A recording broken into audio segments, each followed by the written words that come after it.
నమస్తే, నేను మీ మాధురి. ఈరోజు మనతో పాటు స్టూడియోలో ఉన్నారు doctor Pradeep Kumar Karumanchi, radiation oncologist.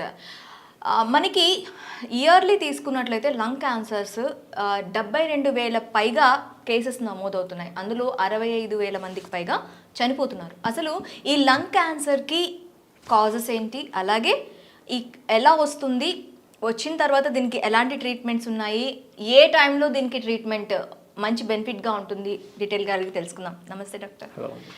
Doctor, మనకి మ్యాక్సిమం లంగ్ క్యాన్సర్ అనేది ఇందాక చెప్పినట్టు 72,000 పైగా కేసెస్. అసలు ఎందుకు ఇంతలా కేసెస్ నమోదవుతున్నాయి? లంగ్ క్యాన్సర్ ఇప్పుడు ఆల్మోస్ట్ ఇండియాలో చూస్తే 4th మోస్ట్ కామన్ క్యాన్సర్ అయిపోయింది. బ్రెస్ట్ క్యాన్సర్, సర్వైకల్ క్యాన్సర్ ఇట్లా తీసుకుంటూ వస్తే ఇంతకుముందు ఇంత లేదు, బట్ ఇప్పుడు చాలా పెరుగుతుంది. రీజన్ ఏంటి అంటే చాలా వరకు దీనికి కాజ్ చేసే రిస్క్ ఫ్యాక్టర్స్ ఏవైతున్నాయో అవి పెరిగిపోతున్నాయి ప్రతి లైఫ్ స్టైల్లో. రిస్క్ ఫ్యాక్టర్స్ చూసుకుంటే మనకి మేజర్గా ఇంపాక్ట్ అవుతుంది స్మోకింగ్ ఒకటి, ఓకే, ఆల్కహాల్ ఒకటి, తర్వాత ఇప్పుడు కొత్తగా యాడ్ అవుతుంది పొల్యూషన్ ఒకటి. ఇవి కాకుండా వివిధ రకాల రిస్క్ ఫ్యాక్టర్స్ ఎలా వస్తాయంటే వాళ్ళు చేసే పని నుంచి. కానీ సపోజ్ కొంతమంది ఏంటంటే ఇండస్ట్రీస్లో వర్క్ చేస్తూ ఉంటారు, లైక్ కోల్ ఇండస్ట్రీస్లో వర్క్ చేస్తుండొచ్చు, యాజ్బెస్టాస్ ఇండస్ట్రీ వర్క్ చేస్తుండొచ్చు, ఫార్మాస్యూటికల్స్, కెమికల్స్.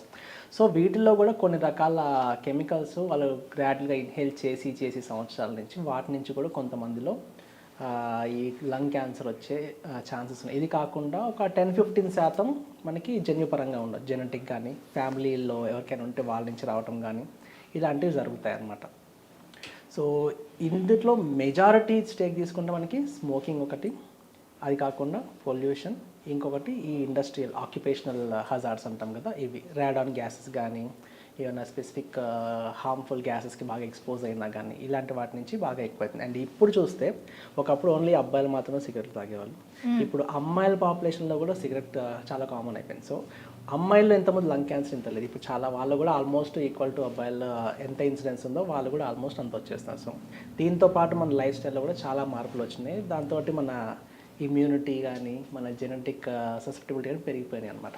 ఓకే, ఈ లంగ్ క్యాన్సర్స్ మెయిన్గా ఇప్పుడు లేడీస్లో కూడా ఎక్కువగా ఉన్నాయని చెప్తారు.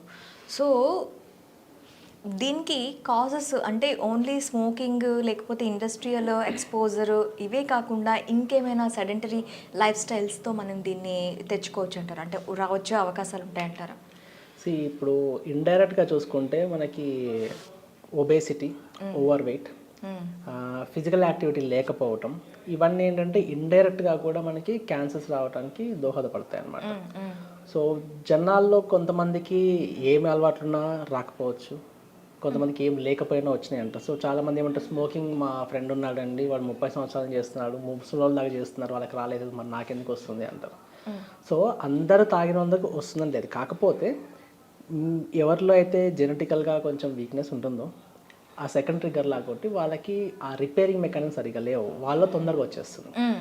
కొంతమందిలో అదృష్టవశాత్తు వాటిని రిపేర్ చేసే మెకానిజం కొంచెం బాగుంటాయి, అలాంటి వాళ్ళు కొంతమంది ఈవెన్ కొంతమంది 70 years 8 years మూకన్నా కనపడదు. సో అలా అని చెప్పేసి ప్రతి ఒక్కరు వాళ్ళకి వచ్చినవి మనకి తాగేస్తే అయిపోతుంది కదా, వాళ్ళకి రాలే కదా అని ఎప్పుడు తీసుకోవద్దు. They are exceptional cases. So exception చూపించి కామన్ పాపులేషన్కి మాత్రం అది ఓకే అని చెప్పకూడదు అనమాట. ఓకే, అయితే దీనికి ట్రీట్మెంట్స్ ఎలా ఉంటాయి మనకి? సో లంగ్ క్యాన్సర్లో బేసికల్గా మనకి ఐడెంటిఫై చేయడం అనేది చాలా కష్టమవుతుంది ఫస్ట్, ఎందుకంటే మేము చూస్తున్నాం కదా హాస్పిటల్కి వచ్చేసరికి చాలామంది స్టేజ్ 4లోకి వచ్చేస్తున్నారు. అంటే దీన్ని బట్టి మనకి ఏమర్థమవుతుందంటే లంగ్ క్యాన్సర్ యొక్క లక్షణాలు కూడా జనాలకి సరిగ్గా తెలియట్లేదు, అండ్ సరైన టైంలో మన దగ్గర రావట్లేదు. ఓకే, సో వీటి లక్షణాలు చూసుకుంటే తరచూ దగ్గు రావటం కానీ, ఎప్పుడైనా దగ్గుతో పాటు ఈ తెమ్మడ వస్తుంది దానిలో బ్లడ్ రావటం కానీ, లేకపోతే ఛాతీ దగ్గర నొప్పి రావటం కానీ, దీంతో పాటుగా వీక్నెస్, వెయిట్ లాసు, ఇలాంటివి ఏమైనా ఉంటే ఎక్కువ టైం కనుక 1-2 weeks దాటి ఉంటే ఎప్పుడు కూడా డాక్టర్ దగ్గరని కలవటం బెటర్. ఓకే, ఎందుకంటే చాలామందిలో ఎర్లీ స్టేజ్ ఉన్నప్పుడు తెలియదు, అది చిన్నగా ఉంటుంది, ఒక గడ్డలాగా ఫామ్ అవుతూ ఉంటుంది, దాని నుంచి పెద్దగా సిమ్టమ్స్ కూడా రాకపోవచ్చు అనమాట. సో అది ఎప్పుడైతే పెరుగుతూ వస్తుందో ఈ లక్షణాలు మెల్లమెల్లగా పెరుగుతూ వస్తాయి. వీళ్ళేంటి మరీ ఎక్కువ అయితే కానీ డాక్టర్ దగ్గర రారు కాబట్టి అది స్టేజ్ 4కి వచ్చేసరికి అప్పటికి సివియర్ అయిపోతాయి అనమాట. ఇవన్నీ దగ్గు ఎక్కువ రావటము, వెయిట్ లాస్ అవ్వటము, బ్లడ్ రావటము, లేకపోతే బోన్స్ అని నొప్పి రావటము, ఇంకా అక్కడ స్ప్రెడ్ అయిపోయి కూడా ఉండొచ్చు. సో ఇలాంటి కండిషన్కి వచ్చినప్పుడు డాక్టర్ దగ్గరకు వచ్చి అప్పుడు స్కాన్ చేసుకొని స్టేజ్ 4లో బయటపడుతుంది. సో ఈ ఎర్లీ వాటి గురించి కొంచెం అవేర్నెస్ ఉంటే జనాలకి, దీంతోపాటు రెగ్యులర్ స్క్రీనింగ్ చేసుకుంటే ఇంకా బెటర్ అనమాట. ఓకే. అసలు వాళ్ళంతటా ఇప్పుడు స్క్రీనింగ్ అంటే హాస్పిటల్కి రావాల్సి ఉంటుంది. వాళ్ళకి ఈ ప్రాబ్లం గురించి, ఈ ప్రాబ్లం ఉంది అని ఎక్కడ తెలుస్తుంది? ముఖ్యంగా ఏ స్టేజ్లో తెలుస్తుంది? మీ దగ్గరికి వచ్చే కేసెస్ ఏ స్టేజ్లో వస్తాయి? మా దగ్గరకు వచ్చే వాటిలో 2 రకాలు కొంతమంది ఇన్సిడెంటల్గా ఫైండ్ అయ్యేవి, అది చాలా తక్కువ శాతం. ఎక్కువగా వచ్చేదంటే స్టేజ్ 3, స్టేజ్ 4. ఓకే. ఎందుకంటే అప్పటికి వాళ్ళు విపరీతమైన దగ్గుండి తట్టుకోలేకుంటాము, తెమడ ఎక్కువ రావటము, బ్లడ్ ఎక్కువ దానిలో రావటము, లేకపోతే వెయిట్ లాస్ అయిపోవటము, ఇలా లేదంటే సడన్గా ఎప్పుడైనా బ్రీతింగ్ ఆగిపోయి ఎమర్జెన్సీకి రావటం, ఇలాంటి వచ్చిన వాళ్ళ నుంచి చాలామంది తెలుస్తున్నారు. సో మెజారిటీ 60% శాతం మనకి ఆల్మోస్ట్ స్టేజ్ 3, స్టేజ్ 4 అని తెలుస్తున్నాయి అనమాట. సో ఎర్లీ స్టేజ్లో రావట్లేదు, ఎందుకంటే ఎవరు స్క్రీనింగ్కి వెళ్ళట్లేదు. ఓకే. సో ఎప్పుడైతే మీకు స్మోకింగ్ కానీ ఇలాంటి వేరే హ్యాబిట్స్ ఉన్నా, హై రిస్క్ ఫీచర్స్ ఉన్నా, ఫ్యామిలీలో ఇంకెవరికైనా ఉన్నా, కరెక్ట్గా 30-40 ఇయర్స్ టైం లైన్ ఉంటుంది అన్నమాట. హెరిడిటీ ఇది కూడా. ఓకే. హెరిడిటరీ ఉంటే 10 ఏళ్ళ ముందు నుంచే స్టార్ట్ చేసుకోవాలన్నమాట. సో ఎవ్రీ ఇయర్ కానీ ఎవ్రీ 2 ఇయర్స్ కానీ ఒకసారి ఛాతీకి సంబంధించి ఒక సిటీ స్కాన్ తీసుకొని చూసినా దానిలో మనకు తెలిసిపోతుంది ఏమన్నా డెవలప్ అయ్యేటట్టు ఉందా లేదా అనేది. సో ఈవెన్ ఎర్లియస్ట్ స్టేజ్ ఉన్నా పట్టుకున్నాం అనుకోండి, చాలా సింపుల్గా అయిపోతాయి ట్రీట్మెంట్స్. అంత హెవీ కూడా ట్రీట్మెంట్ ఖర్చు కూడా కాదు, చాలా తొందర అవుతుంది. సో ట్రీట్మెంట్స్కి వస్తే దీనికి జనరల్గా దీన్ని స్టేజింగ్ వైజ్ డివైడ్ చేస్తాం అనమాట. స్టేజ్ 1, స్టేజ్ 2, స్టేజ్ 3, స్టేజ్ 4 అని. So stage 1, stage 2 early stages ఉంటాయి. ఐదర్ ఒక చిన్న గడ్డలానే ఫామ్ అయింది అనుకోండి, దాన్ని కట్ చేసి తీసేయచ్చు, లేదంటే రేడియేషన్ ద్వారా ఇప్పుడు లేటెస్ట్గా రేడియో సర్జరీ అనే పద్ధతి వచ్చిందన్నమాట. డైరెక్ట్గా ఆ ఏరియాకి హై ఎనర్జీ రేడియేషన్ పంపిస్తాం, అది అక్కడికక్కడ లోపల మెల్ట్ అయిపోతుంది. సో సర్జరీ చేయాల్సిన అవసరం కూడా లేకుండా వాళ్ళకి వితిన్ 5 days ట్రీట్మెంట్ అయిపోతుంది అనమాట. సో ఇలా కాకుండా కొంచెం అడ్వాన్స్ అయింది అనుకోండి, స్టేజ్ 2, స్టేజ్ 3కి వస్తే వాళ్ళకి రేడియేషన్తో పాటు కీమోథెరపీ ఒక 6 weeks ట్రీట్మెంట్ పెడతాం అనమాట. కాంకరెంట్ కీమో రేడియేషన్ అంటాం. సో అది వచ్చేసి మీకు మెల్లగా 1 to 1.5 months ట్రీట్మెంట్ అవుతుంది. అది అయిపోయినాక ఇప్పుడు ఇంకా లాంగ్ టర్మ్లో మళ్ళీ రాకుండా ఉండడానికి కొత్తగా ఇమ్యూనోథెరపీ యాడ్ చేస్తున్నాం. సో దాంతో రిజల్ట్స్ చాలా బాగున్నాయి. ఈవెన్ 4-5 years అయినా కానీ వాళ్ళకి మళ్ళీ రికరెన్స్ రేట్ చాలా తగ్గిపోతుంది. దాంతో డోర్వాల్మాబ్ అని చెప్పేసి కొత్త డ్రగ్ వచ్చింది, దాన్ని వాడుతున్నాము. ఇవి పెట్టడం వల్ల ఏంటంటే మెయింటెనెన్స్లో కూడా వాళ్ళకి మన రికరెన్స్ రేట్ చాలా తగ్గిస్తున్నాం. దీని తర్వాత స్టేజ్ 4కి వెళ్తే మాత్రం వాళ్ళకి ఇంతకుముందు ఓన్లీ కీమోథెరపీ ఒకటే ఆప్షన్ ఉండేది. అది ఇచ్చినా కానీ హార్డ్లీ 1-2 years. ఇప్పుడు ఏంటంటే మనకి కొత్తగా మాలిక్యులర్ టెస్టింగ్ అని చేస్తున్నాము. సో దానిలో కొన్ని రకమైన జెనెటిక్ రిసెప్టర్స్ కానీ ఇవన్నీ ఉంటే వాటికి సంబంధించి స్పెసిఫిక్గా మనకి టార్గెట్ థెరపీ అని వచ్చిందనమాట. సో వాటిని టార్గెట్ చేస్తూ కొత్తగా డ్రగ్స్ వచ్చినాయి. అవి ట్యాబ్లెట్స్ రూపంలో కూడా ఉంటాయి మీకు. అది పాజిటివ్ ఉన్న వాళ్ళకి అవి ఇస్తే ఆ ట్యాబ్లెట్స్తోనే వాళ్ళు ఈజీగా 3-4 years లాగిచ్చేయచ్చు అనమాట. ఆఫ్టర్ 3-4 years ఈ మధ్యలో వాళ్ళ రెస్పాన్స్ని బట్టి మళ్ళీ డ్రగ్స్ మారుస్తూ ఉన్నారు. ఒకవేళ మరీ ప్రాజెక్ట్ చాలా ప్రోగ్రెస్ అయిపోతుంది అనుకోండి, మళ్ళీ కీమోథెరపీ అని యాడ్ చేయాలా, లేకపోతే వీటిలోనే వేరే రకాలు ఉంటాయి, సెకండ్ లైన్ టార్గెట్ థెరపీ, వేరే డ్రగ్స్ మార్చాలా. సో రెస్పాన్స్ని బట్టి మనం ఇంక ఎవ్రీ 3 months చూసుకుంటూ వెళ్తుంటాం అనమాట. అదర్వైజ్ చాలా వరకు అయితే 3-4 years ఈజీగా వీటి మీద ట్యాబ్లెట్స్ మీద నడిపించగలుగుతున్నాం అనమాట. అంటే వాళ్ళకి ఆ స్టేజ్లో మీకు సర్జరీలు, కీమోలు అవన్నీ అవసరం ఉండదు. సో ఇవి చేస్తే కూడా సరిపోతుంది. సో ఒకప్పటికంటే ఇప్పుడు లంగ్ క్యాన్సర్ వచ్చినా కానీ బతికే శాతం పెరిగింది. అయితే మనకి లంగ్ క్యాన్సర్స్లో కూడా టైప్స్ ఉంటాయి. మనకి ఈ టైప్స్లో ఎక్కువగా కాస్ట్ చేసేది ఏది, అండ్ ఏది ఎక్కువగా తొందరగా మనకి తగ్గిపోయే అవకాశాలు ఉంటాయి? కాస్ట్ పరంగా చూస్తే అది టైప్ కంటే కూడా మీకు ఎక్కువ స్టేజ్ని బట్టి డిసైడ్ అవుతుంది. ఎందుకంటే ఎర్లీ స్టేజ్ ఉందనుకోండి, ఒక సర్జరీ సరిపోతుంది, ఒక రేడియేషన్ సరిపోతుంది.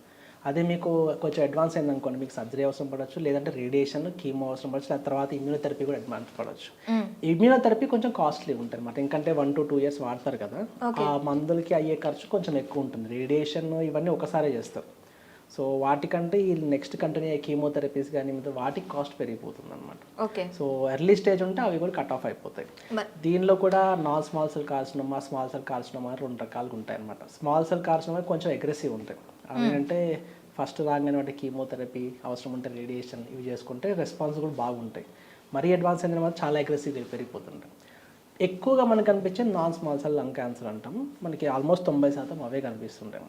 దానిలో కొంచెం అంత ఫాస్ట్ పెరగదు, బట్ ఇందాక చెప్పుకున్నట్టుగానే స్టేజ్ 1, స్టేజ్ 2 ఇలా పెరుగుతుంటాయి వాటికి. సో మనకి ఎర్లీ స్టేజెస్లో క్యాన్సర్స్ని మనం రికగ్నైజ్ చేయడం చాలా ఇంపార్టెంట్ అంటారు.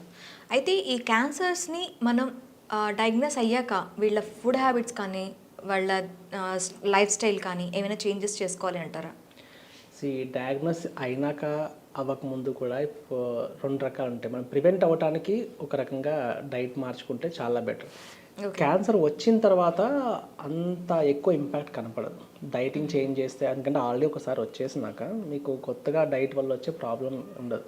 కాకపోతే కొన్ని అవాయిడ్ చేయడం బెటర్, లైక్ రెడ్ మీట్ కానీ ప్రాసెస్డ్ ఫుడ్స్ కానీ ఇలాంటివి అవాయిడ్ చేయ. బట్ బిగ్ ఇంపాక్ట్ ఉండదు అనమాట ఆఫ్టర్ క్యాన్సర్ వచ్చిన తర్వాత. బట్ క్యాన్సర్ రాకముందునే ఇలాంటివన్నీ స్టార్ట్ చేసుకుంటే క్యాన్సర్ రావటమే చాలా అరుదైపోతుంది అనమాట.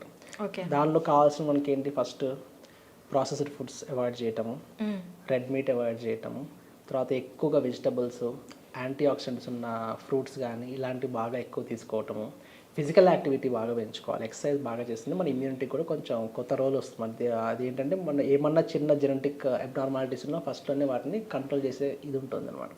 సో ఆ రకంగా ఫిట్నెస్ పెంచుకొని ఒబేసిటీ తగ్గించుకుంటే చాలా వరకు మనం వీటిని ప్రివెంట్ చేయొచ్చు. అండ్ ఇంకొకటి హ్యాబిట్స్, స్మోకింగ్ కానీ, ఆల్కహాల్ కానీ, గుట్కాలు కానీ, లేకపోతే ఎక్కువగా పొల్యూషన్లో తిరగటం, ఆర్ ఏదైనా కెమికల్స్కి ఎక్స్పోజ్ అయ్యే ప్లేసెస్ ఉంటే వాటికి దూరంగా వెళ్ళటం, ఆర్ జాబ్స్లో కానీ కొంచెం అలాంటివన్నీ ప్రికాషన్స్ తీసుకోగలిగితే చాలా వరకు అవాయిడ్ చేయొచ్చు.